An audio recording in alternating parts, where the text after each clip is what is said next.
Ciao Bella, welcome to Bella Uncinetto. I'm Christina, and I'm so glad that you're here with me today. If you're new, welcome in. If you're returning, welcome back. No matter how long you've been here, I always appreciate your time. We are finally at part 3 of this behemoth of a book that I have. The book is called Crochet Home, and it's actually a 3-in-1 book that I found hidden in a drawer in my bedroom. And I got it at Ollie's in the US for $5.99 several years ago. I remember buying the book. I remember being excited about the book. I even remember taking the book upstairs to my room when I got here with some yarn, and I put it in the drawer and I forgot that it existed.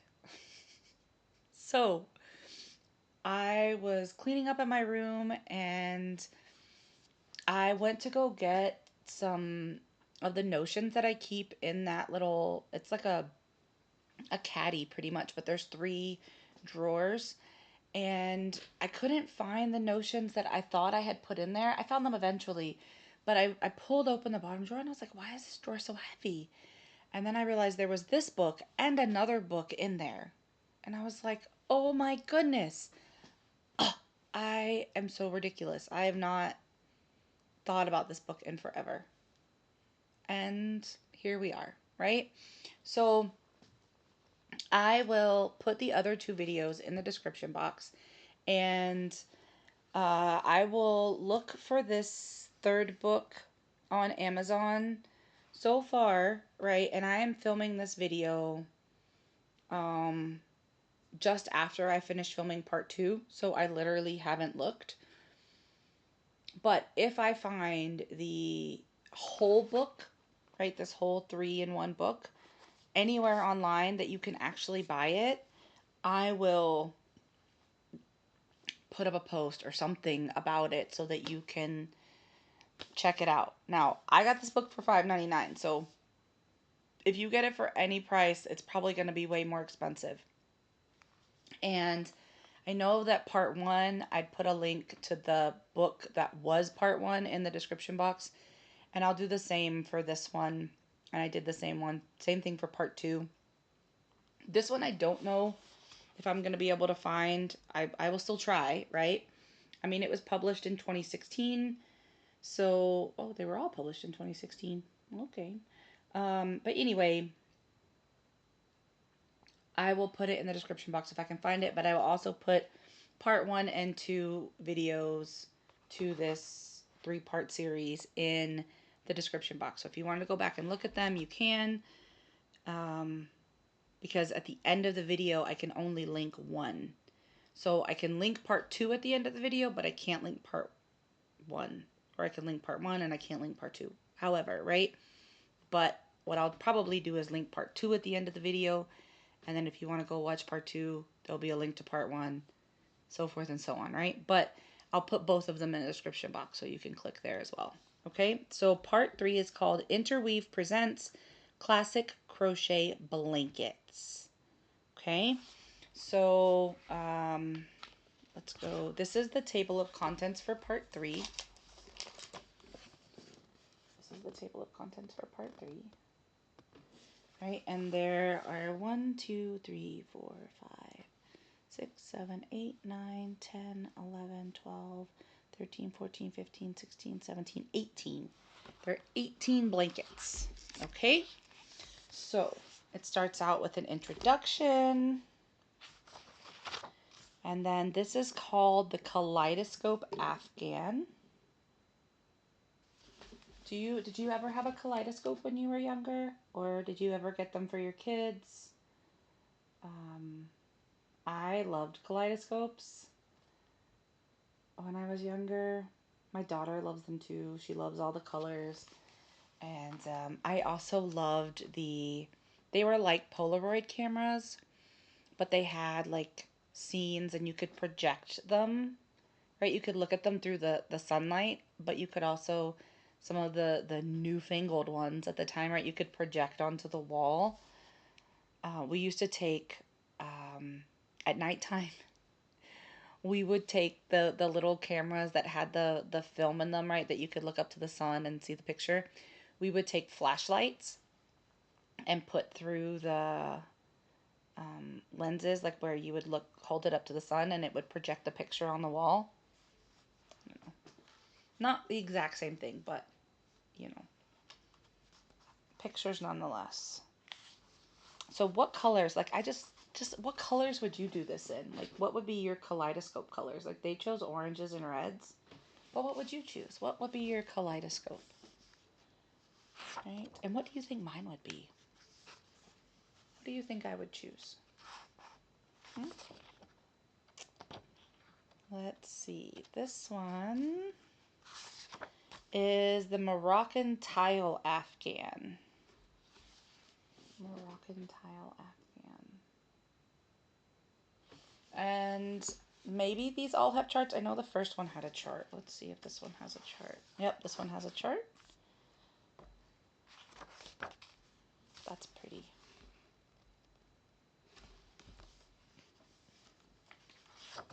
Dots and dashes blanket. Okay. Modular and modern. It actually doesn't look modular and modern. It reminds me of like some of the 1970s patterns. But okay. Maybe modern as in like not the 1800s? I don't know. I don't know. This one is, oh, I didn't even see, did that one have a chart? No, it had, okay, so it has a diagram of how to like construct the pieces that you make. It doesn't have a chart necessarily. Oh, yes, it does. Well, it has one for the specific motifs if you make the rectangle and the square. This one is called the Exploded Pineapple Afghan. Have you ever done the pineapple stitch? It is an intricate stitch. I did it on a shawl. It was one of Spring's shawls.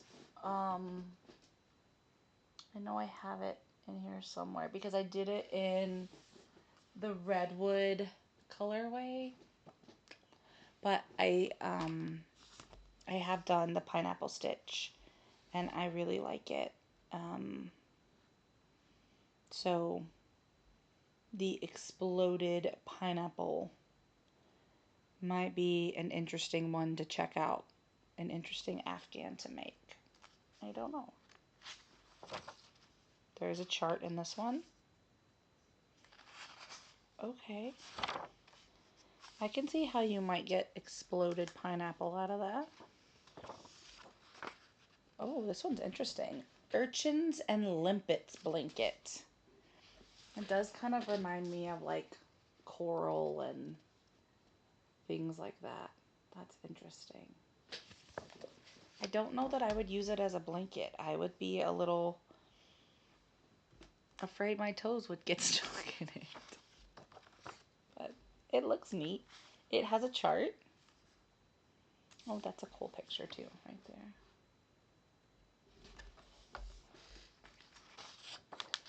This is a damask Afghan. Okay. Got some nice panels going on there.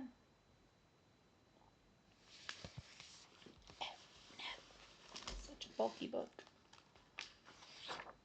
And there are charts in here as well for the different motifs and how to join them. Okay, these seem like very intricate blankets. Like they're gonna take a minute. They're gonna take a little while. Buttercup blanket. Oh, wow.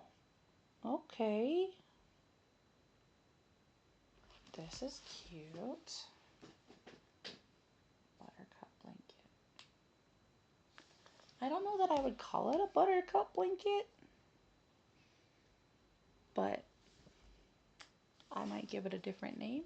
But I didn't name it and I didn't create it, so shut your mouth. Charts in that one as well. Happy hexagons. Oh my. That'll be a lot of ends to weave in.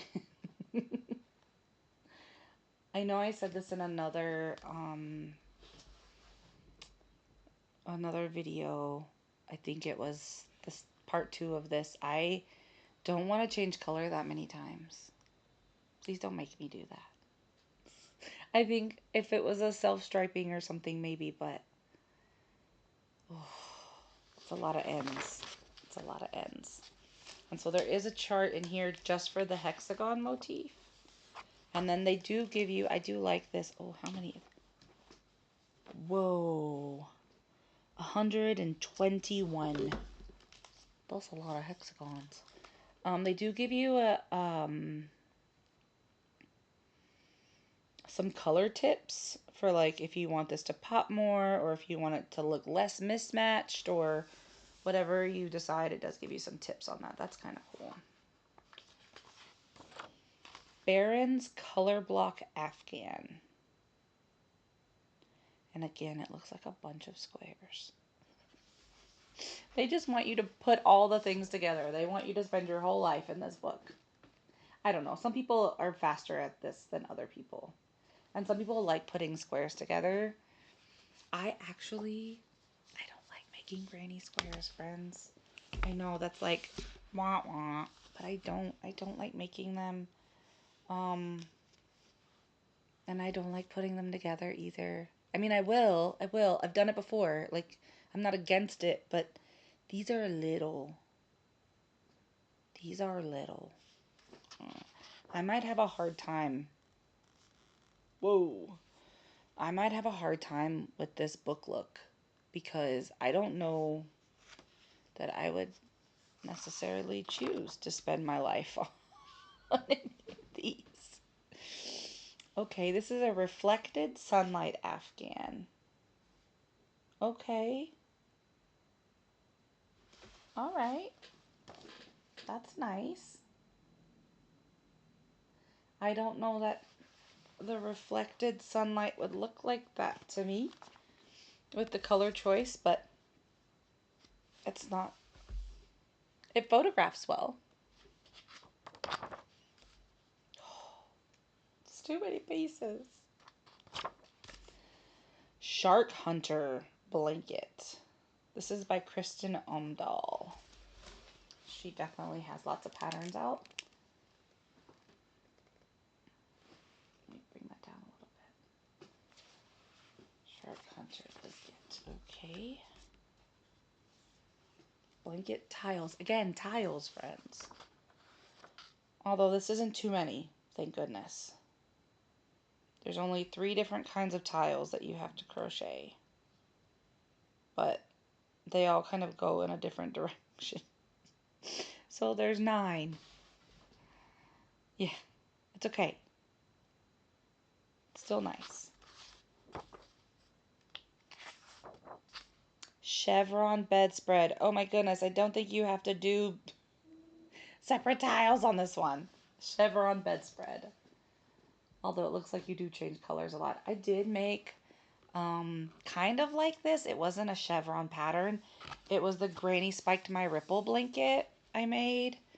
Again, I was inspired by Spring. She did one, but she did a scrappy one. And I did it in Hobby Lobby, terracotta, cinnamon cedar, chocolate, I think was the 3rd color. But I have that blanket upstairs. I really like it. Oh my, this would be a showpiece for me if I ever did it. Because I would never use this blanket. This is a starfish blanket. Actually, technically, it should be a sea star blanket now. They're not called starfish anymore. Which broke my heart. You guys, when I found that out, that broke my heart when I found out they weren't called starfish anymore. I was like, but what are they? And the guy at the aquarium told me that they were sea stars because they're not actually fish, which makes sense. I mean, they don't have gills and so forth, but you grow up calling something the name, it's hard to change, right? So technically it would be the sea star blanket now, but starfish. But I would be afraid that I would rip the little connections if I made this blanket. And there's a chart.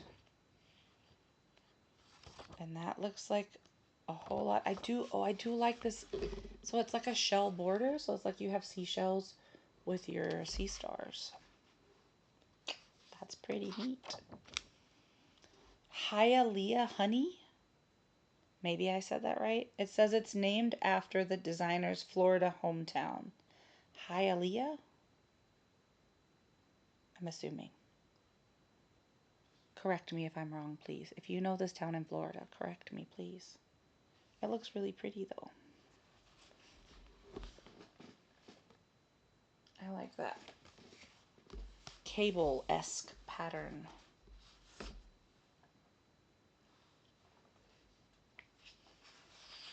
Ooh, yeah. So I'm gonna cover this up, but that's really pretty. Don't you think?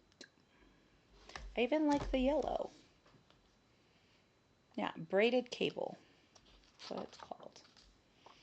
And there's no chart for that one. It's just a regular blanket. Oh, thank goodness. Okay, granny sofa blanket. Granny sofa blanket.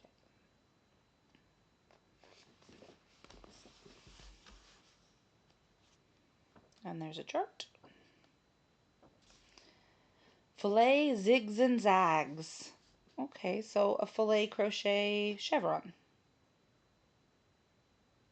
Okay, that one's kind of nice. I've never done filet crochet, but maybe if you did it with like a 3-weight yarn.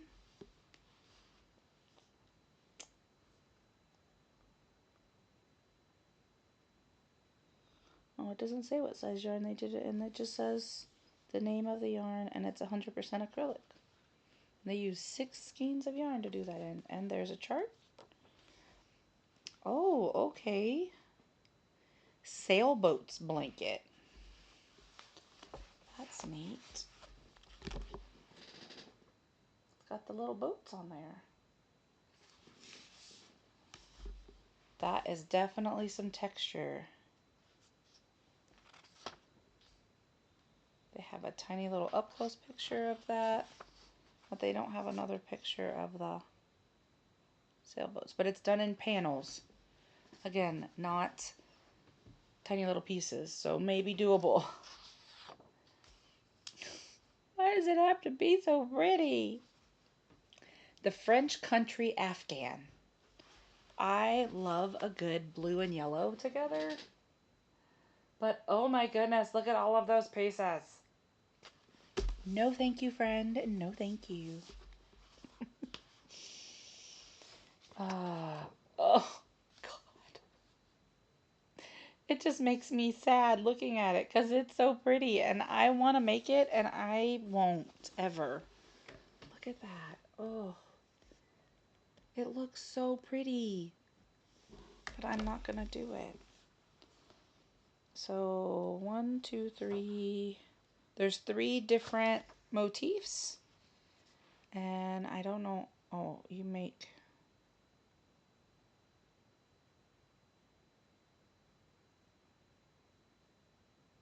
How many? You make 55. You make 55. Okay. And then it just talks about symbols and how to read charts. This is nice. It gives you a symbol key for how to read the charts. Right? So it gives you... That's really nice. I keep saying I'm gonna learn how to read charts, that this is gonna be the year that I learn. And then other things get in the way. And then they have abbreviations and some stitch suggestions and some stitch tutorial pictures. All right. So we have reached the end of our 3-part series of this massive book, right? So Like I said, if I can find the link to this specific part of the book, I will put it in the description box. And if I can find the whole book, I will try to put it in the description box. But so far, I have had no luck where you can actually buy it, right? I did have someone who found it, but it was out of stock. So you couldn't buy it, so there's no point in posting the link, right? But anyway, I hope you've enjoyed this, and I hope that if you are inspired to buy even one of the books that this is comprised, that this comprises this is comprised of, however you want to say that. I hope that you enjoy it. And I will be back eventually to do some label my libraries with each part. So we'll see how that goes. All right. Until I see you again, be well, be safe, and be the change you wish to see in the world, everyone. Ciao, Bella.